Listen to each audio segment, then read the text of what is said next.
3 years after his wife died, Stephen Miller believed his life had shrunk to two things: his job at Apex Design Studio and his 8-year-old daughter, Lily. He'd learned to live in routines.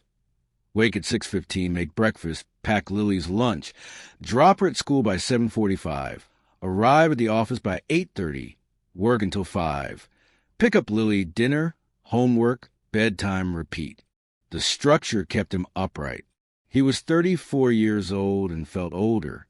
He still woke some mornings reaching for Sarah's side of bed before he remembered she was gone. The grief had changed shape over 3 years, from a sharp knife to a dull ache, but it never truly left.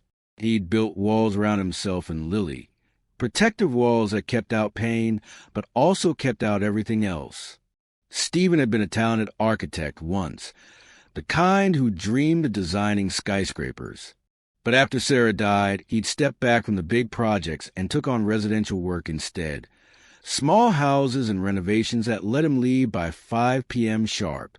His colleagues moved ahead while he stayed behind, and he told himself it was fine.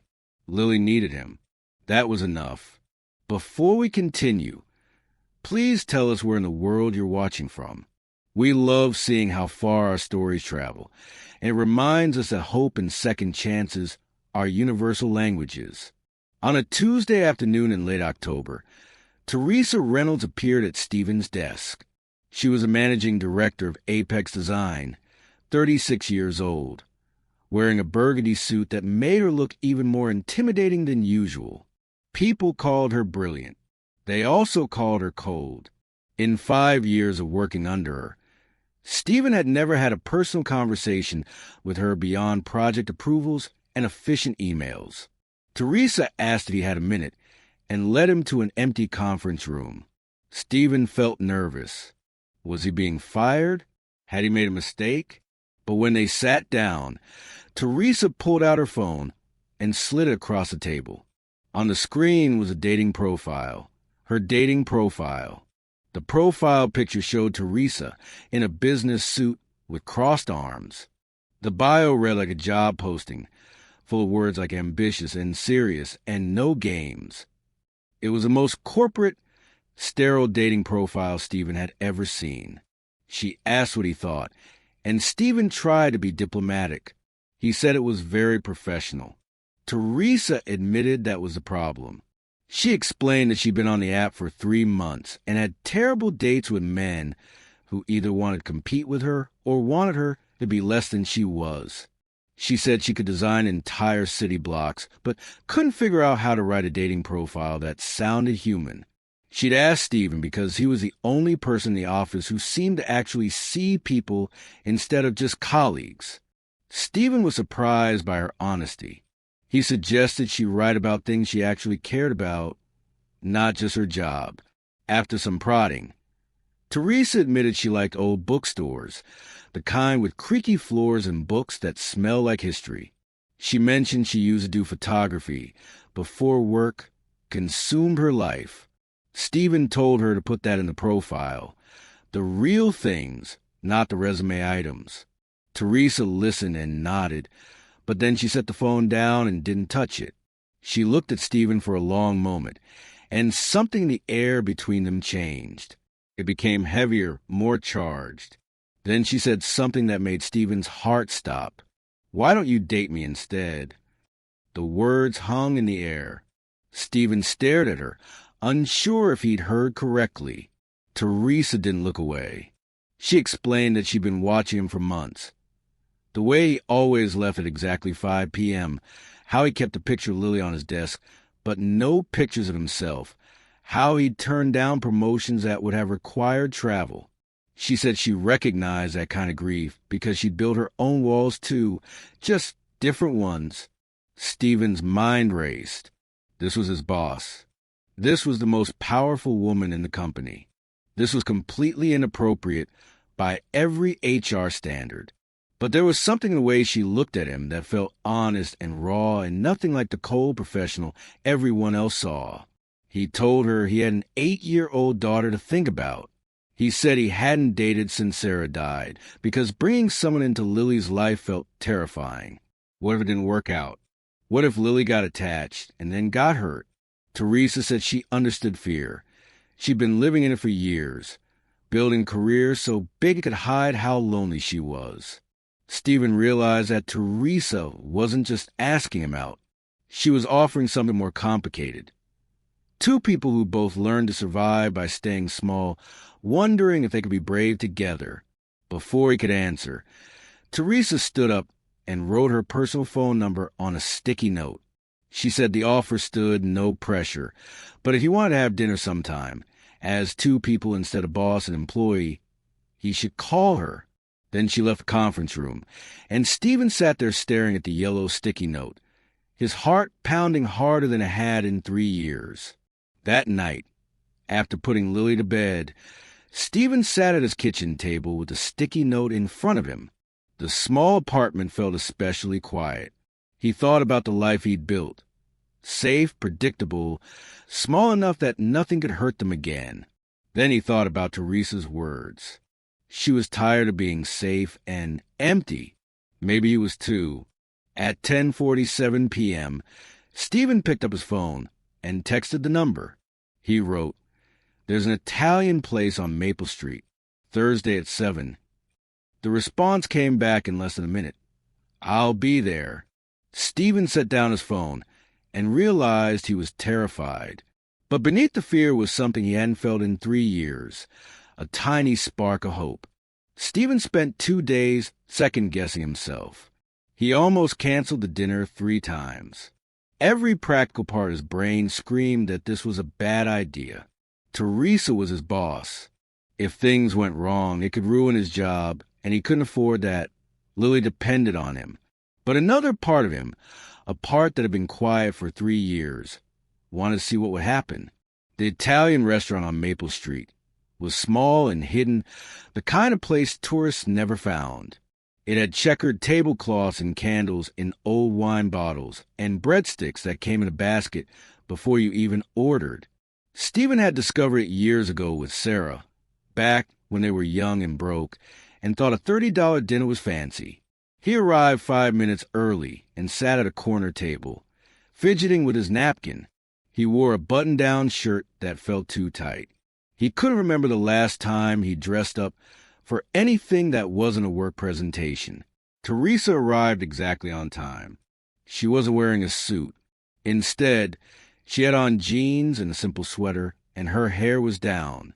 Stephen almost didn't recognize her. She looked younger, softer, more uncertain. She slid into the seat across from him and admitted she'd almost canceled 4 times. The first 20 minutes were awkward. They talked about work because it was safe, discussing a difficult client and a project that was running behind schedule. But then the food arrived. Pasta for both of them, red wine that neither of them really wanted, and the conversation shifted. Teresa asked about Lily. Stephen talked about his daughter in a way he rarely did with anyone. He explained how Lily was smart and funny, but also anxious in ways that broke his heart. She was afraid of thunderstorms and sleeping with the lights off, and sometimes asked if Daddy was going to die too. Stephen had learned to check on her 3 times a night, just to prove he was still there. Teresa listened without interrupting. Then she told Stephen about her own life. She built Apex Design from almost nothing, working 100-hour weeks, sacrificing relationships and friendships, and everything that wasn't career advancement. She was successful by every measure that mattered to the outside world, but she went home to an empty apartment every night, and sometimes forgot to eat because there was no one to eat with. She said the dating apps had been a disaster. Men either wanted to compete with her or expected her to shrink herself to make them comfortable. She'd had one date where a man asked her to pay the full bill because she made more money than him, then called her arrogant when she said no. Another date spent an hour explaining architecture to her, as if she didn't run an architecture firm. Stephen found himself laughing at her stories, and Teresa laughed too, and suddenly the awkwardness melted away. They talked about old bookstores. Teresa's favorite was a dusty place near the university with a cat that slept on the counter. They talked about photography. She used to carry a camera everywhere but hadn't picked it up in 2 years. Stephen admitted he used to sketch buildings in notebooks, but now only drew stick figures for Lily's bedtime stories. They talked about grief and loneliness and the ways people learn to protect themselves. Teresa said she'd built walls so high that no one could climb them. Stephen said he'd made his world so small that nothing dangerous could get in. They both realized they'd been doing the same thing, just in different ways. By the time the check came, 2 hours had passed. Stephen paid despite Teresa's protests, and they walked out into the cool October night. The parking garage was across the street, mostly empty at this hour, lit by harsh fluorescent lights that buzzed. They stood by Teresa's car, and neither of them seemed to know how to end the evening. Teresa said she'd had a good time, and Stephen said he had too, and then there was a moment of silence that felt full of possibility. Teresa stepped closer. She said she knew this was complicated. The work situation, the power dynamic, Stephen's daughter, all of it. But she wanted to know if he felt what she felt, that maybe they could be something together. Stephen's heart hammered in his chest. He thought about Lily asleep at home with a babysitter. He thought about the safe, careful life he'd built. He thought about all the ways this could go wrong. Then he kissed her. It was brief and nervous, and nothing like the smooth romantic moments in movies. But it was real, and when they pulled apart, both of them were shaking slightly. Teresa smiled, a genuine smile, not the professional mask she wore at work. She said they should do this again. Stephen agreed. Then she got in her car and drove away. And Stephen stood in the parking garage for 5 full minutes, trying to process what had just happened. On the drive home, Stephen felt a mix of emotions so tangled he couldn't separate them. Fear, definitely.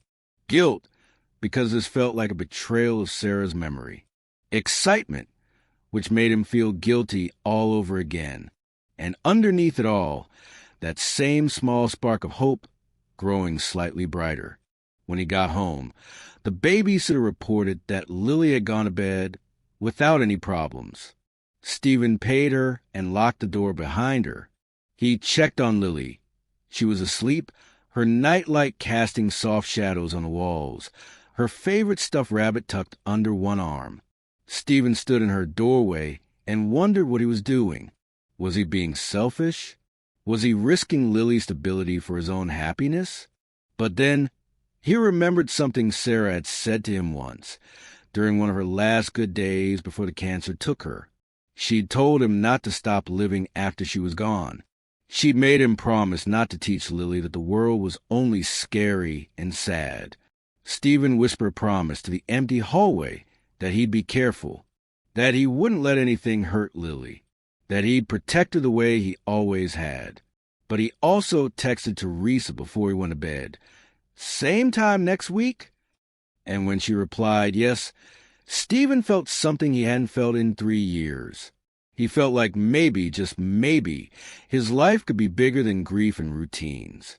Listen, if you've made it this far in the story, you're invested. You want to know what happens to them. But here's the thing. Most people scroll past these stories without subscribing. They watch, they enjoy, and they disappear. If this story matters to you, if you actually care how it ends, hit that subscribe button, please.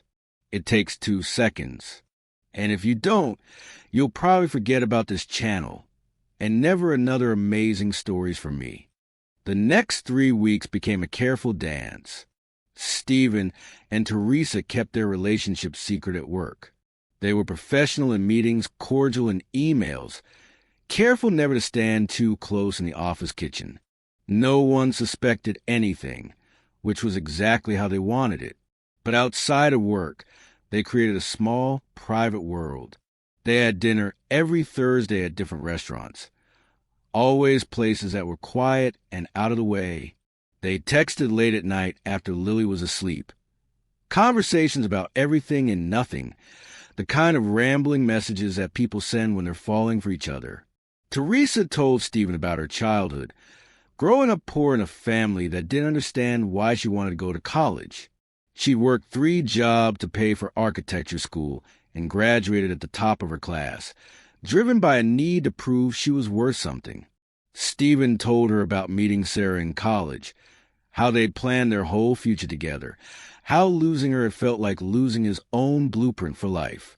They talked about their fears. Stephen worried constantly about Lily. He worried that he was failing her by working too much, but also that he'd failed his career by working too little. He worried that he'd be alone forever, and he worried that trying not to be alone would somehow hurt his daughter. Teresa worried that she'd sacrificed too much for success, that she'd wake up at 50 and realize she'd built an empire, but forgotten to build a life. On the 4th week, Teresa asked if she could meet Lily. Stephen's immediate instinct was to say no. It felt too soon, too risky. What if Lily got attached? What if things didn't work out? But Teresa didn't push. She said she understood, that she'd wait as long as he needed. That night, Stephen talked to Lily at dinner. He told her that he'd been seeing someone, a friend from work, and would it be okay if that friend came over sometime? Lily looked up from her spaghetti with wide eyes and asked if Stephen had a girlfriend. The word felt strange in his mouth, but Stephen said yes, sort of, maybe. Lily asked if the girlfriend was going to be her new mom. Stephen's chest tightened. He explained that no one would ever replace Mommy, but that didn't mean they had to be alone forever. He asked how Lily would feel about meeting this person. Lily thought about it seriously, then said okay, but only if the person liked spaghetti and wasn't mean. The following Saturday, Teresa came to Stephen's apartment for the first time.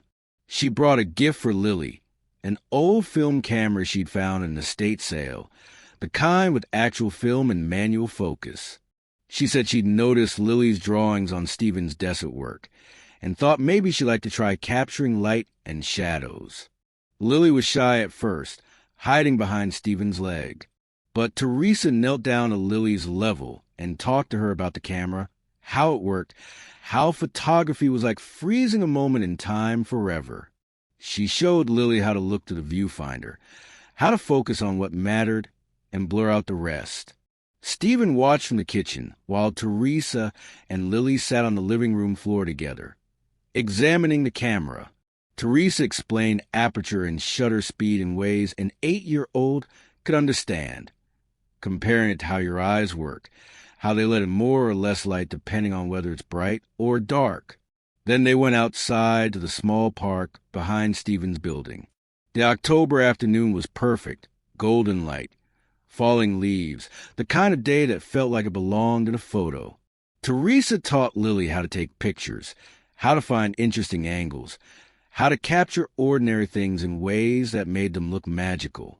Stephen followed behind them, and something happened inside him. He watched Teresa laughing with Lily, watched his daughter's face light up with excitement, and he realized that for the first time in 3 years, his apartment felt less like a bunker and more like a home. They had spaghetti for dinner, because Lily insisted. Teresa said it was the best spaghetti she'd ever had, which made Lily beam with pride, even though Stephen knew it was just jar sauce over boiled noodles. After dinner, they watched a movie, and Lily fell asleep on the couch between them. Stephen carried Lily to bed, tucking her in with her rabbit. When he came back to the living room, Teresa was looking at the photos on his bookshelf. Pictures of Sarah, of Lily as a baby, of a life that used to be. She wasn't jealous or uncomfortable. She just studied them quietly, understanding that these people were part of Stephen's story. Teresa said she should go. At the door, she told Stephen that Lily was wonderful and brave, and reminded her of someone who'd learned too early that the world could be scary. Stephen admitted that was his fault. He'd been so focused on protecting Lily that he'd accidentally taught her to be afraid of everything. Teresa kissed him and said it wasn't too late to teach her something different. That kids learn by watching the adults around them, and if Stephen wanted Lily to believe in happiness, he had to show her what that looked like. After Teresa left, Stephen sat on his couch in the quiet apartment. He thought about what she'd said. He'd been teaching Lily how to survive, but not how to live. He'd been showing her that the world was dangerous and that love meant loss. Maybe it was time to show her something else. But the next Monday at work, everything changed. Stephen was at a meeting when Derek Morrison, one of the senior architects, made a comment about Stephen getting a lot of private meetings with the managing director lately. It was said with a smirk, in front of 6 other colleagues. Stephen felt his face burn. He deflected and moved on, but the damage was done. By Tuesday, the office was buzzing with rumors. People whispered in the break room and watched Stephen and Teresa carefully during meetings. Someone had seen them at a restaurant. Someone else had noticed they always left within 10 minutes of each other. The secret they'd tried so hard to protect was unraveling. On Wednesday morning, Stephen was called to HR. The HR meeting was professional and cold. The representative, a woman named Patricia, who Stephen had never spoken before, explained that the company had a policy about relationships between supervisors and their direct reports. It was a conflict of interest. It created liability. There had been complaints. Stephen tried to explain that nothing about his work had changed, that he'd never received preferential treatment, that he and Teresa had been careful to keep everything separate. Patricia listened with a neutral expression and said she understood, but policies existed for a reason. The solution was simple. Stephen would be transferred to a different department, effective immediately. He'd report to someone else, work on different projects, be moved to a desk on a different floor. The transfer wasn't demotion, Patricia assured him. His salary would stay the same, but he'd no longer work under Teresa Reynolds. Stephen felt like he'd been punched in the stomach. He wanted to argue, to fight, but he also knew this was coming. He'd known from the start that an office romance with his boss was a disaster waiting to happen. He just hoped they could somehow avoid the disaster. When Stephen left the HR office, he went straight to Teresa's office. She was on the phone, but waved him in and ended the call quickly. Her face was tight with worry. She'd already heard about the transfer. She'd actually arranged it herself. She admitted she'd gone to HR proactively to minimize the damage, to protect Stephen's career, to handle things before they got worse. Stephen felt anger rise in his chest. He said he didn't need her to protect him, that she'd made a decision about his life without even asking him. Teresa said someone had to make the hard choice, and she was the one with more power, more to lose, more responsibility for the situation. They argued in her glass-walled office where anyone could see, voices rising and then dropping when they remembered where they were.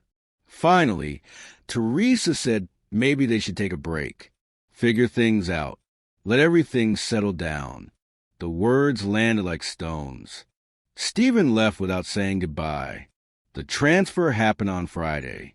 Stephen packed up his desk, threw his pencils and blueprints and a photo of Lily into a cardboard box, and moved 3 floors down to a windowless cubicle. His new supervisor was a man named Richard who seemed nice but indifferent. The projects were commercial developments, strip malls and office parks, work that felt soulless and empty. Stephen went through the motions. He picked up Lily from school, made dinner, helped with homework, tucked her in, but he felt hollowed out, like something essential had been scooped away. Lily asked where Teresa was, why she hadn't come over again. Stephen said she was busy with work. Lily asked if she'd done something wrong. Stephen said no, of course not. It was complicated adult stuff. The weekend was gray and cold. Stephen took Lily to the park, but neither of them had much energy. On Sunday night, while cleaning up after dinner, Stephen found one of the photos Lily had taken with Teresa's camera. It showed the two of them sitting on a bench, Stephen with his arm around Lily's shoulders, both of them smiling at something off camera. Stephen had forgotten what his own smile looked like. On Monday morning, Lily came to breakfast with a drawing she'd made.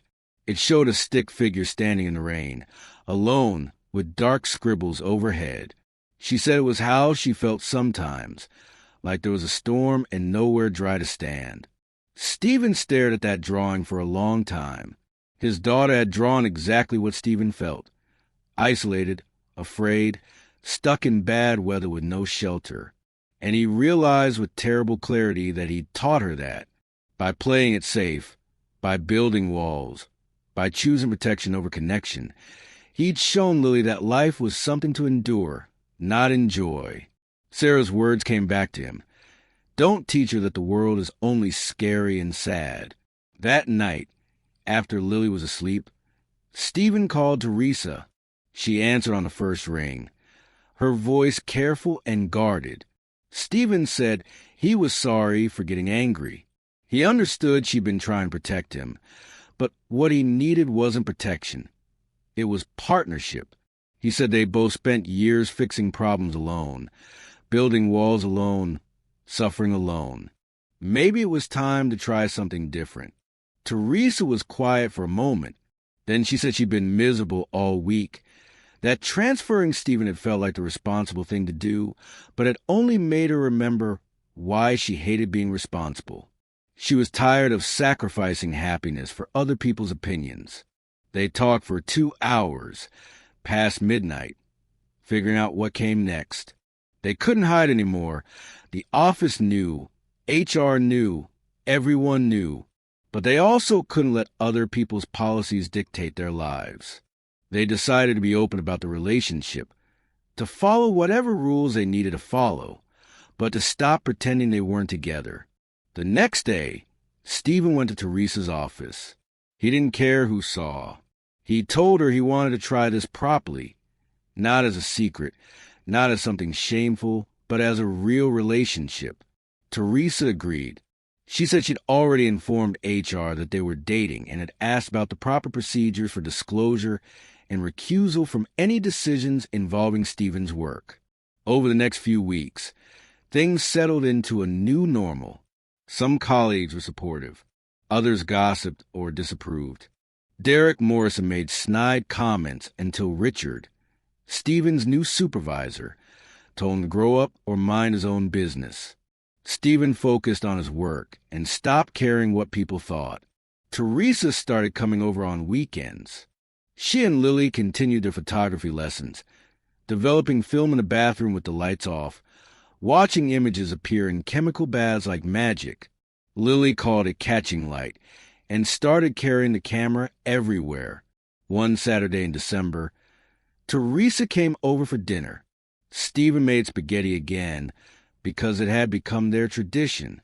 Lily set the table carefully, putting out 3 plates instead of 2. After dinner, Lily asked if she could take a photo of Stephen and Teresa together.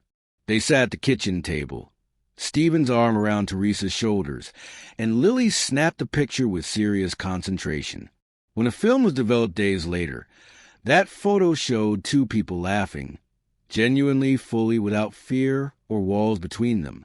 Stephen framed the photo and put it on the bookshelf, right next to the pictures of Sarah. He felt no guilt about it. Sarah was part of his story, the foundation he'd built his life on. But Teresa was part of his story too now, and so was this new version of himself. Someone who could be both a good father and a person who loved again. On Christmas Eve, Stephen gave Lily a gift from him and Teresa together, her own darkroom kit, age-appropriate and safe, so she could develop photos at home. Lily's face lit up brighter than the Christmas tree. She hugged Stephen and then, after a moment's hesitation, hugged Teresa too. That night, after Lily was in bed, Stephen and Teresa sat on the couch in the dimly lit living room. The apartment was small and cluttered and nothing fancy, but it felt complete in a way it hadn't for 3 years. Teresa said she'd never imagined this, sitting in a tiny apartment on Christmas Eve, happy about developing film and eating jar sauce spaghetti. Stephen said he'd never imagined being here either, with someone new, building something he'd thought was impossible. They talked about the future. Teresa was thinking about stepping back from some of her responsibilities at work, delegating more, creating space for a life outside the office. Stephen was considering taking on bigger projects again. Not the skyscrapers he'd once dreamed of, but something more meaningful than strip malls. But mostly they talked about Lily, about helping her see that life could be bigger than fear, that love was worth the risk of loss, that you could build something beautiful even after everything fell apart. Stephen looked at the bookshelf, at all the photos, old ones and new ones, past and present sitting side by side. He thought about how grief had taught him to make his life smaller, how fear had convinced him that small was the same as safe. But safety wasn't the same as happiness. And Lily deserved to learn that lesson better than he'd learned it himself. Outside, snow began to fall, soft and quiet. Inside, Stephen's apartment was warm and full of light. It wasn't the life he'd planned 3 years ago. It wasn't the life he'd thought he wanted when Sarah died.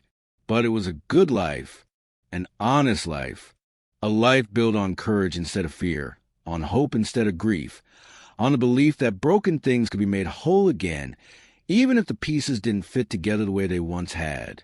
And when Lily woke up on Christmas morning and took a photo of the snow-covered park, Stephen stood beside Teresa at the window and thought, this is what it looks like to teach someone how to find light in the world. It wasn't perfect. It would never be perfect. But it was real, and it was theirs, and that was enough. So here's the real question. Did you subscribe yet? Thousands of people will listen to this story and won't subscribe. Please don't be that person. Kindly support what I do here by subscribing. And then drop in the comment section if you like part 2 of Paul, Lori, and Mia's story. What challenges will they face as a new blended family? How will they deal with Victor's continued schemes? Let me know if you want to hear more.